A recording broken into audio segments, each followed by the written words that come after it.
It's back after years of petitions and years of begging. The NCAA games are finally back. Here was the last game made. Look at that. NCAA football 14.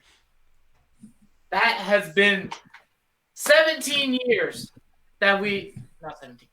My math is wrong. 7 years since we have been without an NCAA game. Now, this game is legendary, so I am ready to see what EA has in store for NCAA 21. Welcome to Frontline Football, your one place for your only news, rumors, updates, and highlights, and roll the intro.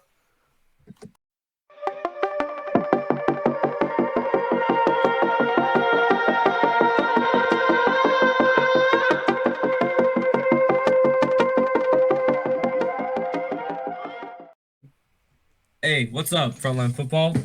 I hope you like that intro. Let's get into predictions. All right, so for the Super Bowl, we have the Tampa Bay Buccaneers versus the Kansas City Chiefs. All right, let's see what our fans think on the polls. 40% of people say Buccaneers, 60% of people say Chiefs. All right, let's get right into it with Jack. All right. First, I'd like to welcome you to the Frontline Football season finale. See, this is it for season 1. Next video is going to be 1.5, which is cool. And get ready for a little bit of change on the layout in season 2. Just be ready. 1.5's coming. Just want to state that. And now time for my pick. I'm taking the Bucs. I understand. A lot of people are going to say, oh, Chiefs only lost one game to the Raiders. But I think the Bucs have the equation to beat Mahomes. 1, left tackle, Eric Fisher. He's done. He's not coming back. Mitchell Schwartz, right tackle, out. What do the Bucs have? Good pass rush. Shaq Barrett, JPP, Vita Vea's healthier than Ndamukong Suh. They have arguably one of the best front sevens in the league. So I think that will be a huge mismatch for Mahomes. But it's Mahomes, so he'll stay in the game. But I think it's going to come down to a game-winning drive. Brady's going to do his thing, win his 7th ring, because the only people that can beat Tom Brady in the Super Bowl are the NFC East. What are your thoughts, Zach? I also have to go with the Buccaneers here. Now, people are probably be like, well, Mahomes is the better QB. Yeah, I don't care. Mahomes sucks without his weapons. Brady has done it without weapons, and now he does have weapons and a decent offensive line and Gronk. And that defense does very well against the MVP Aaron Rodgers. We all know that probably will win during the awards. So I think that the Bucs have a really good chance on winning. I can see a Chiefs win, but I just see the Bucs have a more likely chance of winning than the Chiefs. Josh? I got to go with the Tampa Bay Buccaneers here. 1, they're at home for the Super Bowl, the biggest game, and they have home field advantage. 2, travel time. They don't have as much travel time as the Chiefs do. The Chiefs have a flight from Kansas City to Tampa Bay. That's going to affect them. Also, Eric Fisher is out, just like you said. Mahomes, he can clear concussion protocol in 5 days. That's kind of suspicious, but he is in the game.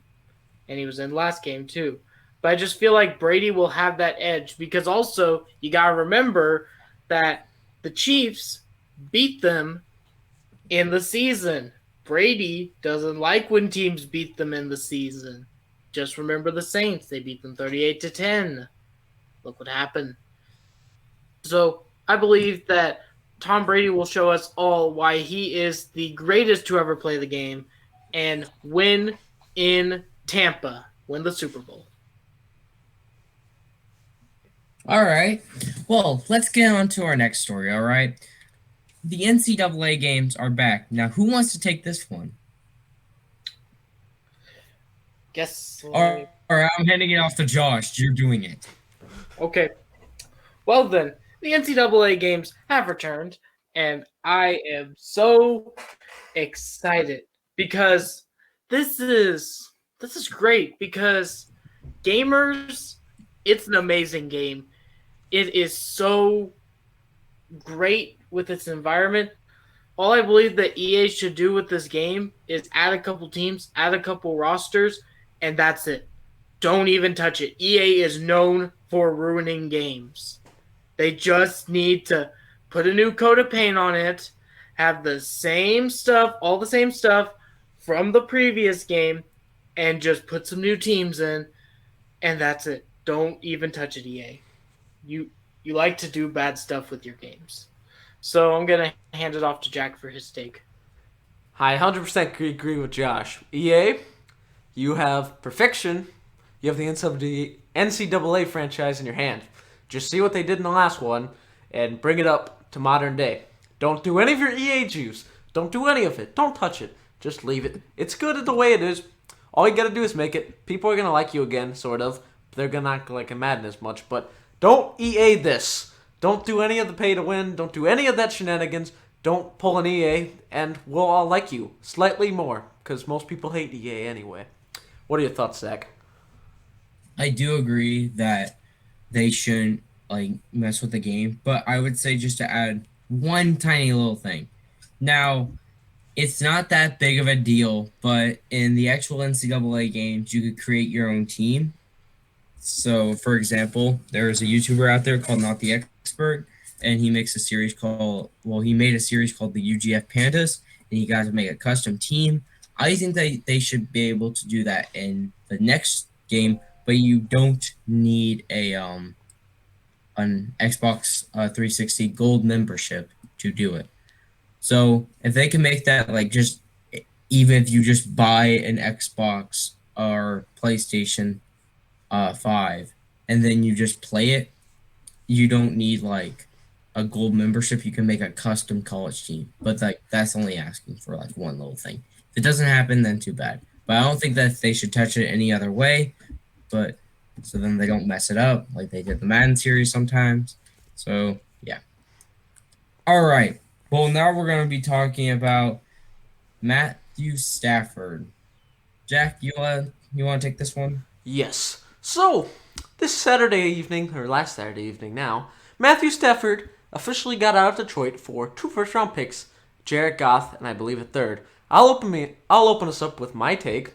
I think this is a great deal for the Lions who are rebuilding. Think of Jared Goff as the Teddy Bridgewater. He's the guy. He's not going to be your franchise QB in Carolina, but he's going to be transitional. Jared Goff's going to start for the Lions for a year or two until they get their rookie quarterback, and then he's going to be cut. And then, not to mention, you got 2 first-round picks, which will be high because they're the Rams, but 2 first-round picks.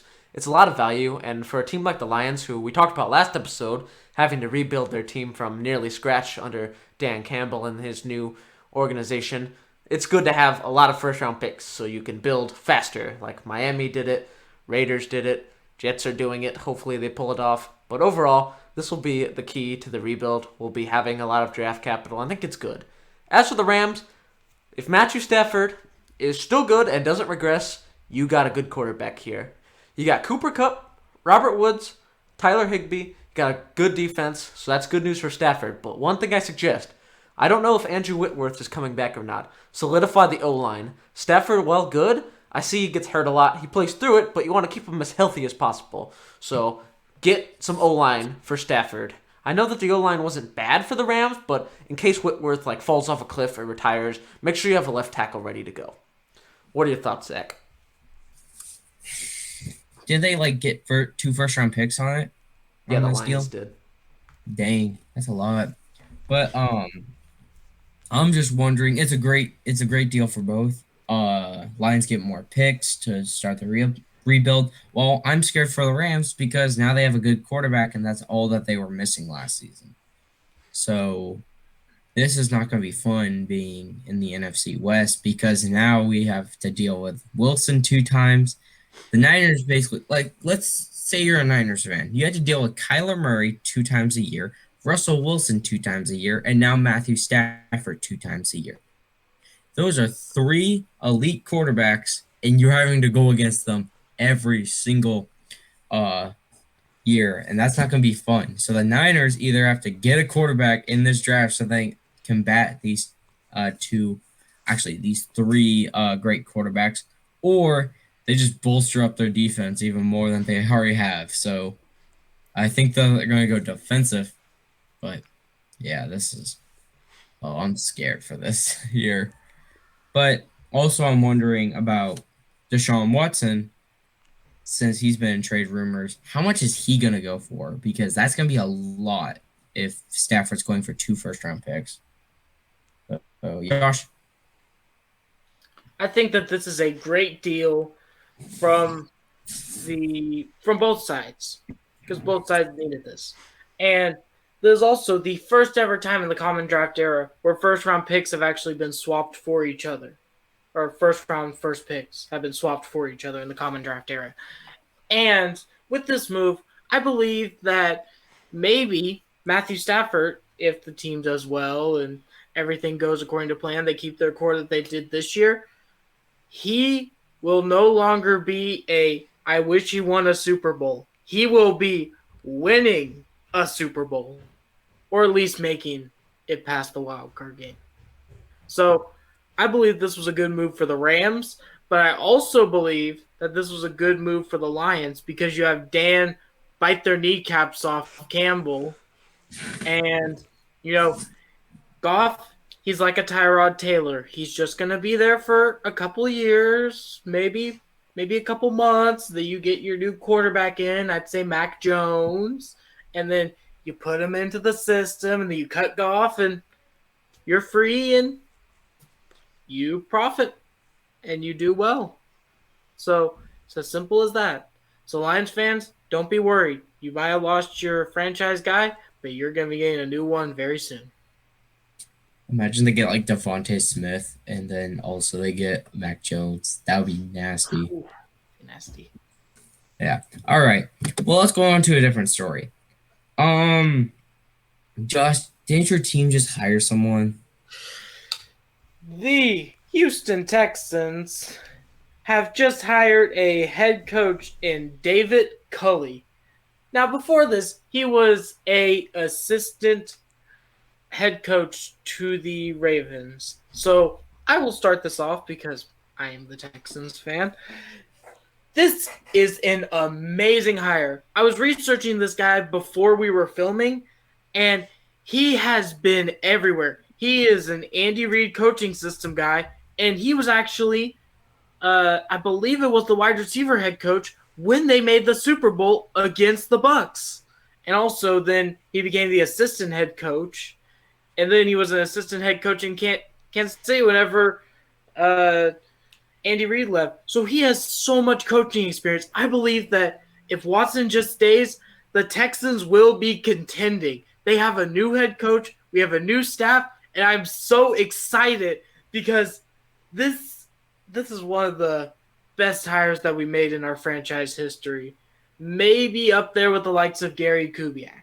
So good job, Texans. I really like this hire. I'm going to hand it off to Zach for his take.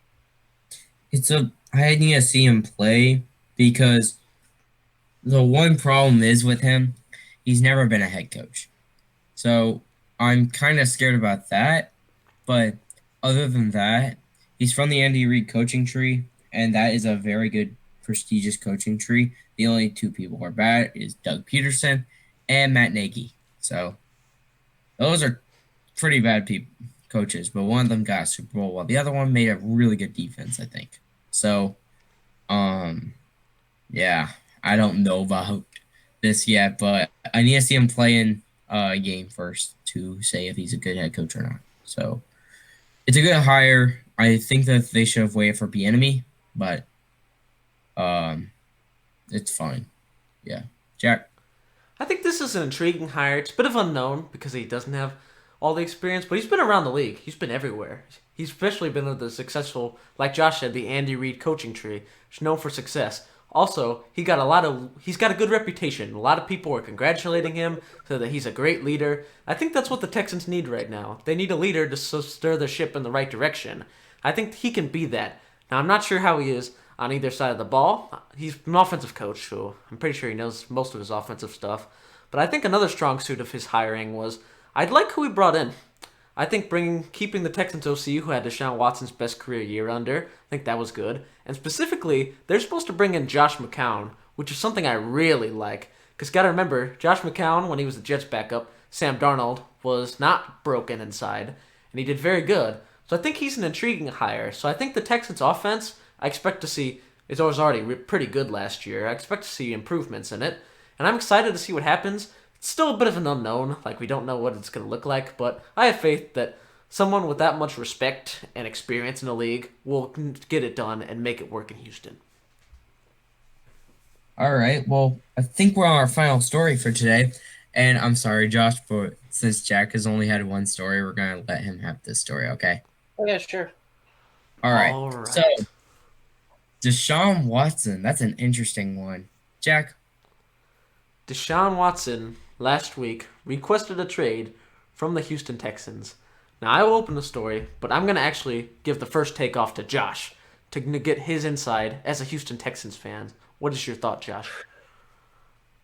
Well, with this, I believe that it goes both ways with this deal. First, I blame the McNairs for this. The McNairs, you stink and you need to sell the freaking team. So here's the thing. They have had Jack Easterberry there since the O'Brien era, a guy who signed off on the Hopkins deal. This is the man that we are looking for. We've been wanting him fired for years. He is incompetent. He is borderline insane. And he does not know how to run a team. Now, this is some alleged stuff. Allegedly, he had called Watson's mother in the offseason, allegedly. Let's make sure to say that allegedly. This has not been proven. So allegedly, this was from a news source. And he was saying how he didn't like her son's behavior. Now, he's 25 years old. And this is just... So Easterberry needs to be fired. It's simple as that. That's probably one of the reasons why Watson's leaving. But also, I kind of blame Watson too, because here's the thing.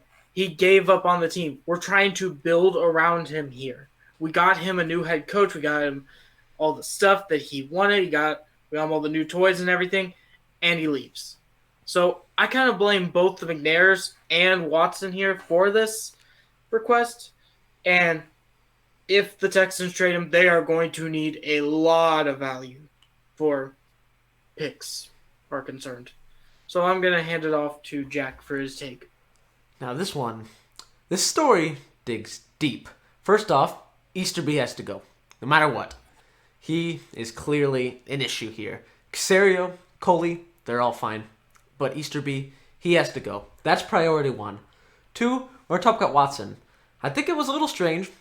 I don't know why, if he was unhappy with the McNairs and Easterby, why he signed the deal. That part still confuses me. I don't know if maybe he was concerned about getting an injury or he had some other issue that made him sign the deal. But if he was unhappy, he probably should have known before he signed the deal. That one was strange to me. I don't get it. But now I'm going to go into trades. Now Watson, that's going to be a lot of value that very little teams can give up. I'm going to give you 5. So first of all, for Raiders and Bears. Nope, don't have the value. Bears, negative $10 million in cap. Raiders can't afford his contract. That's a big thumbs down. Neither of those teams can get it done. So now I have it into an inner circle of 3. Now, the Carolina Panthers, I think, is intriguing. It would be a lot of draft capital, though, for a rebuilding team, which is concerning, because unlike my finalist, they only have one first-round pick in each of the draft, meaning it would be a lot, especially for a team that's got a young and improving defense. But I feel like it could be intriguing and work. So, maybe. Now, next up, the Miami Dolphins. Now, they got that number 3 overall pick. So, in that scenario, they would be able to give it a bunch of the value to Houston, 4 to 5 first-rounders, maybe a player or 2, some seconds, and Houston will be able to get Watson's successor at 3. So, I think that would work. But here's the issue with Miami. They just hired Tua's high school coach to go in. So, I don't think they're giving up on Tua after half a year. And now, finally, I will give my thoughts on my New York Jets. I am not sure how to feel about it. Now, can't be mad if you get Watson. He's top 5 quarterback in the league. But I'm just not sure if we should give up that value when we can get a Zach Wilson or a Justin Fields who could improve to be at a Watson level in the West Coast system. Now, we do have the value to do it, and similar to Miami, they'd be able to get a successor. But I'm not sure if it will happen. I'm not sure. Maybe Houston will be able to rebuild this situation, work it out. But step 1 for Houston, fire Easterby immediately. He is clearly the issue. I doubt that Watson has an issue with David Coley or Nick Caserio. They just got here. No way they had time to beef. But first of all, Easterby has to go if you want any chance of saving this. But if you're Houston, go one, save Watson. But if you can't, get a haul. You can rebuild this team within 2 to 3 years for a haul. You can get so many first-round picks from New York, Miami, Carolina. You can get young, talented players from New York, Miami, or Carolina. So if Watson he says, nope, I'm not going to be Houston Texan anymore, make the best out of it and get as much value as you possibly can out of a situation so you can fix your team fast. What are your thoughts, Zach? I saw this crazy trade that someone, so a Carolina Panthers fan, he wanted to trade for Deshaun Watson. He wanted to trade away Christian McCaffrey. And I was like, okay, but he already has a harsh contract, and they have David Johnson. So that's weird. Now, it's weird, but it's an interesting one. But, so what I'm thinking actually is Bears, Raiders, they don't have a chance. Dolphins, it's intriguing, but what Jack said, they hired Tua's old high school coach. So I don't think that's going to happen. Jets, they were tanking for Trevor for the whole year. And then they started winning like 2 games, and they just confused me. I do see another team that Jack did not mention, but this team is also in the running, but they have not confirmed that they're in the running. It is Jacksonville. Now, the Texans GM is very smart. He traded some very good players in New England with Bill Belichick. And I think that they could make a deal with Jacksonville to get him the first pick and take Trevor Lawrence. But that is pushing it. So let's just say Jacksonville's off the table. I would say if you had to choose Carolina, Miami, well, let's just say they only could choose from New York or Carolina. I would totally do Carolina because Carolina you can get Teddy Bridgewater. People were saying 3 first-round picks. It's a pretty good one. Maybe even Christian McCaffrey, but that's pushing it. So, yeah.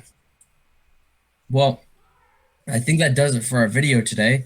Comment below if you like the intro that we just did. After Jack's intro, we had another one. And comment if you like that one because that's going to be our special Super Bowl one. And it's always going to be changing every Super Bowl. And get ready for season 1.5 because it's coming up. Josh, what do they do? If you like what you saw, just a couple more things right before we end off.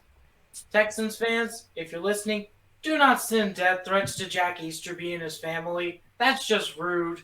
That's not how Texans fans do it. And also, let's get Fire Easterby trending again on Twitter. Hashtag Fire Easterby. So, if you like what you saw here, don't forget to smack that like button, punch that subscribe button, hit that notification bell, and join the Frontline Football fan base. The Frontline Football fan base is always up to date on their news with all the latest and greatest news because they watch Frontline Football. And don't forget to share it to a friend if you liked it because they might like what we're doing here too. And Jack, hit the plugs. All right, for the last time this season, don't forget to follow the Instagram and Twitter at FrontlineFB, or if you don't want to type that in, just click the link in the description, takes you right there. Polls, updates, and be ready for season 1.5. It's going to be an interesting season. It's going to be an in-between season, but it's going to be action-packed. This offseason's looking to turn out as one of the most interesting we've had in a while. I think it's going to be fun. Enjoy the rest of your week. Enjoy the Super Bowl, and we'll see you guys back here for season 1.5. See ya.